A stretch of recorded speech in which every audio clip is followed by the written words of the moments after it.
Student, मैं वसंत Sahu from भारतीय group of colleges दुर्ग और आज मैं आप लोगों के लिए लेकर आया हूँ डीएड सेकेंड ईयर के लिए, ठीक है, जिसका विषय है कि गणित में पिछड़े बालकों के लिए नैदानिक परीक्षण और उसके साथ ही औपचारिक या उपचारात्मक परीक्षण, ठीक है। तो आइए हम सबसे पहले देखते हैं कि नैदानिक परीक्षण क्या होता है, ठीक है। अब नैदानिक परीक्षण में एक शब्द आ रहा है निदान करके, ठीक है। नैदानिक किससे निकल के आया है? निदान से, ठीक है। तो निदान का मतलब क्या होता है, निदान का अर्थ क्या होता है? ये जो निदान शब्द है वो आयुर्विज्ञान से ही निकल के आया है, ठीक है। जिसमें जो मनोवैज्ञानिक रहता है या फिर जो डॉक्टर रहता है वो बालक के अंदर स्थित जो बीमारी होती है उसका पता लगाता है और उसके बाद ही उसका उपचार करता है, ठीक है। मतलब निदान में क्या करेगा, जो भी डॉक्टर है या फिर जो शिक्षक है वो बालक में उपस्थित जो कमजोरी होती है या जो त्रुटि होती है उसका पता लगाता है, ठीक है। पता लगाना ही उसका निदान कहलाता है, ठीक है। यहाँ पर उसका उपचार नहीं कहलाता है, उसका इलाज नहीं कहलाता है, एक निदान मतलब पता लगाना, ठीक है। निदान शब्द का अर्थ होता है पता लगाना, ठीक है। इसी प्रकार यही जो शब्द है वो गणित के लिए भी लागू होता है ना। गणित में क्या होता है, एक जो शिक्षक है वो बालक में उपस्थित, बालक के अंदर जो उपस्थित कमजोरी है या जो त्रुटि है या उसके अंदर जो भी दुर्बलता है उसका पता लगाता है ना। और पता लगाने के बाद वो यह देखता है कि वह कमजोरी या वह त्रुटि कहाँ पर है ना, और त्रुटि किस प्रकार का है और बालक वह त्रुटि क्यों कर रहा है उसका पता लगाता है, ठीक है। उसके बाद पता लगाने के पश्चात ही वह उसके उपचार के बारे में विचार करता है, ओके।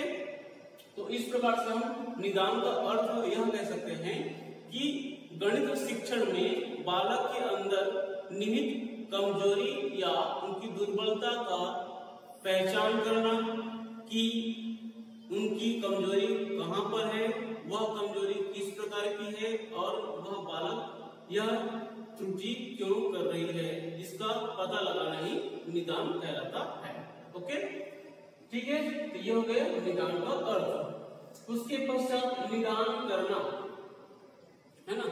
निदान करना मतलब क्या होता है कि एक कक्षा में क्या होता है, कई प्रकार के बच्चे होते हैं। वह जो बच्चा है, कुछ जो बच्चे बहुत ही कमजोर होते हैं, कुछ बच्चे मध्यम होते हैं और कुछ जो बच्चे हैं वो अति प्रतिभाशाली होते हैं, ठीक है। तो हमको क्या करना होता है, जो पिछड़े बालक है उनका हमको पता लगाना है, ठीक है। जो पिछड़े बालक हैं जो कि अधिकांश त्रुटि करता रहता है उनका हमको पहचान करना है कि वह बालक कौन है, वह बालक कहाँ पर है ना, और वह त्रुटि कर रहा है तो कहाँ पर त्रुटि कर रहा है और उस त्रुटि का प्रकार क्या है, वह त्रुटि क्यों कर रहा है, ठीक है। हमको इन सब का पता लगाना रहता है। उसके पश्चात ही हम उसका निदान करते हैं, ठीक है। मतलब पता लगाना मतलब निदान करना होता है, ठीक है। तो इस प्रकार से हम किसी भी बालक के या कमजोर बालक या पिछड़े हुए बालक को हम लेकर चल सकते हैं कि वह बालक कहाँ पर त्रुटि कर रहा है, क्यों कर रहा है, वह त्रुटि किस प्रकार है, उसके स्तर को हमको जानना है, ठीक है। हम उसी का पहचान करते हैं। तो ये हो गया आपका निदान करना, ठीक है। हम उसका निदान किस प्रकार से करेंगे, अब निदान करने के लिए उसका तरीका होता है। कैसे निदान करेंगे हम इसका, कैसे पता लगाएंगे कि वह बच्चे में त्रुटि या किस बच्चे में त्रुटि है, किस बच्चे में कमजोरी है, वो हम कैसे पता लगाएंगे। उसके लिए बहुत सारे प्रतियोगी परीक्षाएं होती रहती है, ठीक है।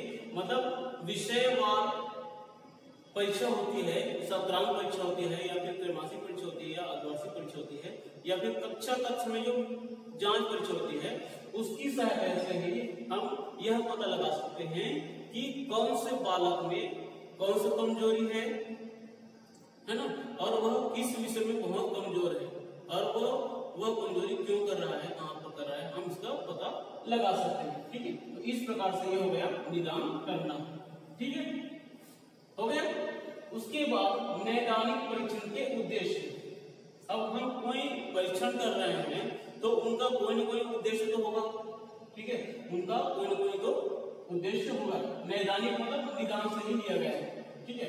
जो हम परीक्षण करते हैं, निदान का हम जो पहचान करते हैं उसी को नैदानिक परीक्षण कहते हैं, ठीक है। अब नैदानिक परीक्षण करने के उद्देश्य कौन कौन से उद्देश्य हो सकते हैं, हम नैदानिक परीक्षण क्यों करेंगे, ठीक।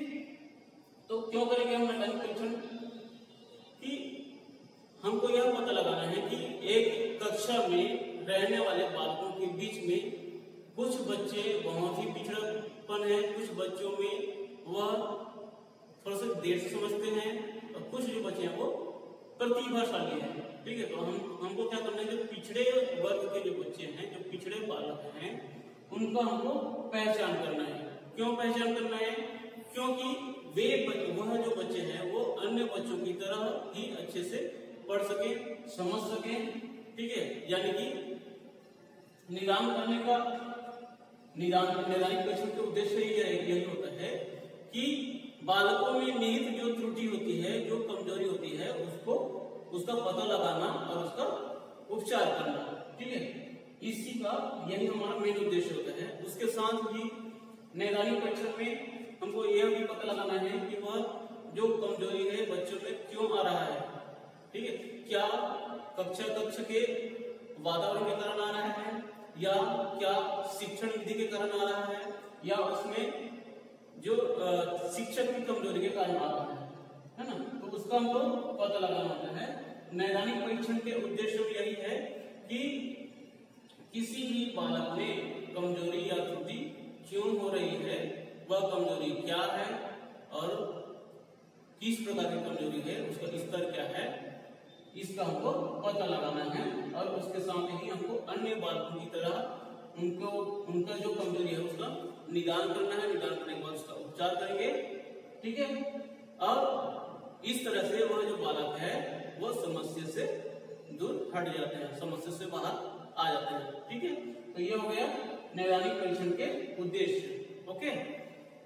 इसी प्रकार से निदान के स्तर है ना, जो मनोवैज्ञानिक है उन्होंने निदान के 5 प्रकार के स्तर दिए हैं, 5 प्रकार के स्तर दिए हैं, ठीक है।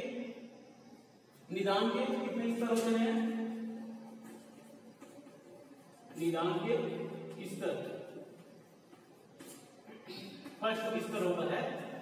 अब पहला स्तर हमको क्या कहलाएगा, क्या होगा पहला स्तर, कि जो कमजोरी हो रही है या जो कमजोर बालक है वह कौन है, ठीक है। मतलब कौन त्रुटि कर रहा है, त्रुटि कर रहा है ना, कौन त्रुटि कर रहा है, इसका पता लगाना है। मतलब वह जो बालक कौन है जो कमजोर है और वह त्रुटि करता है ना। यह हो गया इसका पहला स्तर। दूसरा स्तर देखेंगे, दूसरा स्तर क्या होगा कि वह किस प्रकार का त्रुटि कर रहा है, ठीक है। वह किस प्रकार की त्रुटि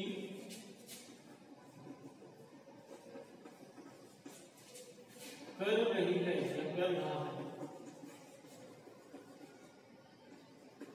ठीक है। ये हो गया। उसके बाद तीसरा स्तर क्या होगा कि वह बालक में जो त्रुटि है, वह जो बालक में त्रुटि है उसका स्तर क्या है, यानी कि वह त्रुटि क्यों कर रही है, ठीक है। वह त्रुटि क्यों कर रही है,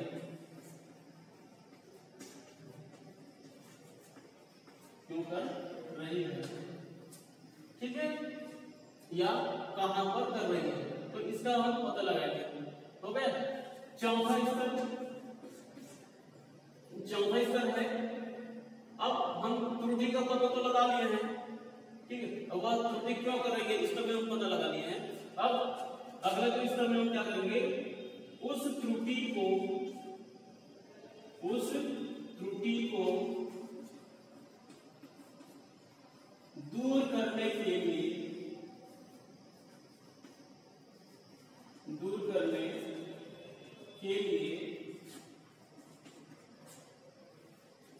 क्या करेंगे, उपचार पर विचार करते हैं। ठीक है, उपचार पर विचार करते हैं।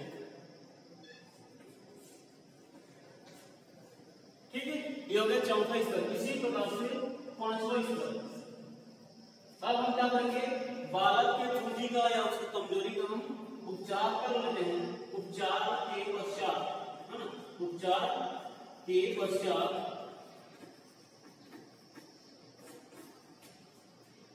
क्या करना है हमको, यह देखना है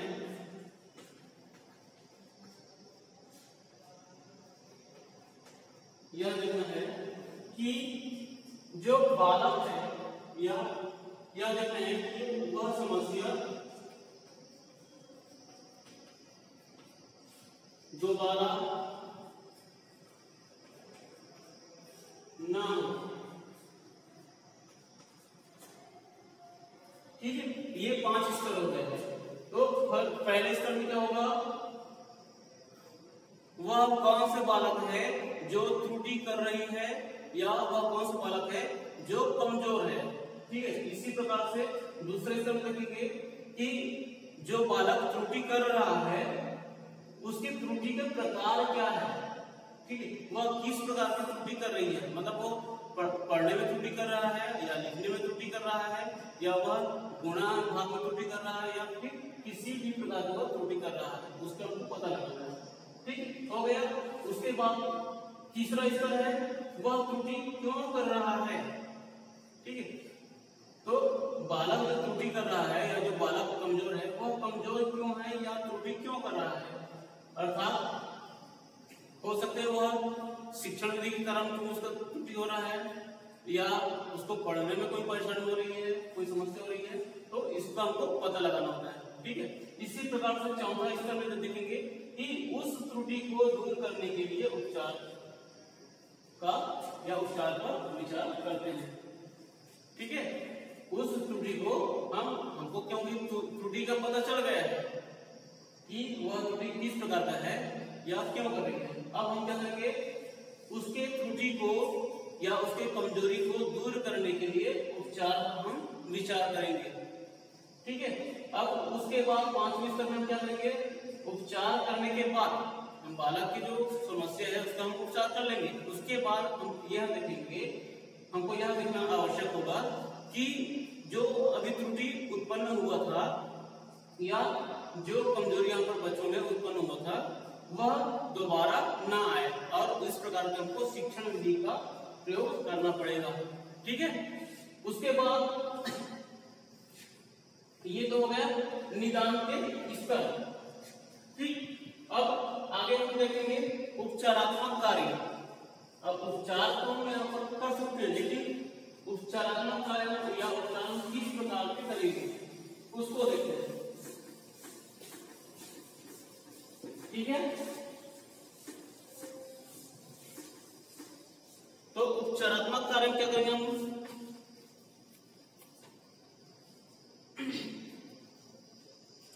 सबसे पहले हम ये देखेंगे कि बालक की दुर्बलता क्या है।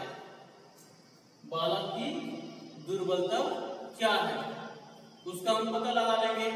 ठीक है, वो हो गया उसका निदान। अब उनका निदान करने के पश्चात हम क्या करेंगे, उसके उपचार पर विचार करते हैं। उपचार पर हम विचार करते हैं और वह हमको ये देखना पड़ेगा उपचार करने के पहले कि वह कमजोरी किस प्रकार का है ना, वह त्रुटि किस प्रकार का है, यह हम पहले पता करेंगे और उसी के स्तर के आधार पे ही हम उसका उपचार करेंगे। ठीक है, मतलब बालक में निहित जो कमजोरी है या जो त्रुटि है उसको दूर करने का हम प्रयास करेंगे। ठीक है, ये हो गया उपचारात्मक कार्य। मतलब किसी भी, चाहे हम अगर देखेंगे सामान्य रूप से, तो जैसे डॉक्टर है वो पहले क्या करता है किसी भी व्यक्ति के बीमारी का पहले पता लगाता है ना, पहले पता लगाने, बीमारी को पता लगाने के बाद हम वह ये देता है कि वह बीमारी किस प्रकार का है और किस लेवल पर वह पहुंच चुका है ना। और तो उसके आधार पर ही वह क्या करता है, मेडिसिन को देता है, उसका ट्रीटमेंट करता है ना। उसी प्रकार से जो गणित शिक्षक होता है वो क्या करता है, बालक में जो निहित जो भी कमजोरी है, हो सकता है वो पढ़ने में हो या उसको जोड़ने घटाने में परेशानी हो रही हो, उस प्रकार का वो क्या करता है, उसका निदान करता है, उसका पहचान करता है, ठीक है। उसके पश्चात ही उसके स्तर के आधार पर उसका उपचार को किया जाता है, ठीक है। इसी प्रकार से अगला जो स्टेप है उपचारात्मक शिक्षण के प्रकार। तो उपचारात्मक शिक्षण, ठीक है, उपचारात्मक शिक्षण किस प्रकार से होगा, जैसे कि व्यक्तिगत शिक्षण। व्यक्तिगत शिक्षण, एक गणित शिक्षक को यह चाहिए कि वह कमजोर बालक को अलग से समय दे, वह उसको अलग से विद्यालय में पढ़ाए, ठीक है। ये हो गया, मतलब किसी जिस बालक में कमजोरी है या जो बालक उस त्रुटि कर रहा है वह उसको क्या करता है, व्यक्तिगत रूप से उसका उपचार कर सकता है, ठीक है, उसको शिक्षण दे सकता है। इसी प्रकार से विशेष कक्षाओं का वह आयोजन कर सकते हैं, मतलब स्कूल खुलने से पहले या स्कूल बंद होने के बाद भी वह जो शिक्षक है वह अलग से एक्स्ट्रा क्लास लेकर के भी बालक का उपचार कर सकते हैं, बालक की जो समस्या का उपचार कर सकता है, ठीक है। इसी प्रकार से अतिरिक्त कक्षा कार्य देकर भी, ठीक है, जो शिक्षक है वह बालक को कक्षा में ही, जो कमजोर बालक है उसको कक्षा में ही अलग से अतिरिक्त कार्य दे सकते हैं। अतिरिक्त कार्य मतलब उनको बहुत सारे सवाल भी दे सकते हैं या बहुत सारे प्रश्न भी दे सकते हैं, ठीक है, मतलब उसको अन्य बालकों के अपेक्षा थोड़े से अधिक मात्रा में उसको कक्षा कार्य देकर भी उसका उपचार कर सकते हैं, उसका पता लगा सकते हैं, ठीक है। इसी प्रकार से आप बालक, जो कमजोर बालक है या जो पिछड़ा बालक है, उसको आप अतिरिक्त गृह कार्य यानी कि होमवर्क देकर भी आप उनको उपचार आप कर सकते हैं, ठीक है।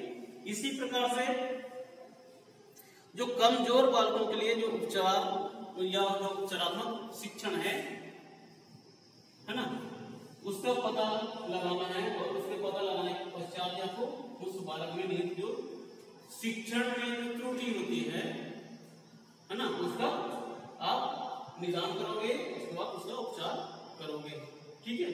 तो ये हो गया आपके उपचारात्मक शिक्षण के प्रकार, ठीक है, समझ में आया है ना। तो ये हो गया आपका निदान, मतलब गणित शिक्षण में बालकों के द्वारा या कमजोर बालकों का या पिछड़े बालकों का निदान का पता लगाना और उसका उपचार करना, ठीक है, ये हो गया, समझ में आया। Thank you.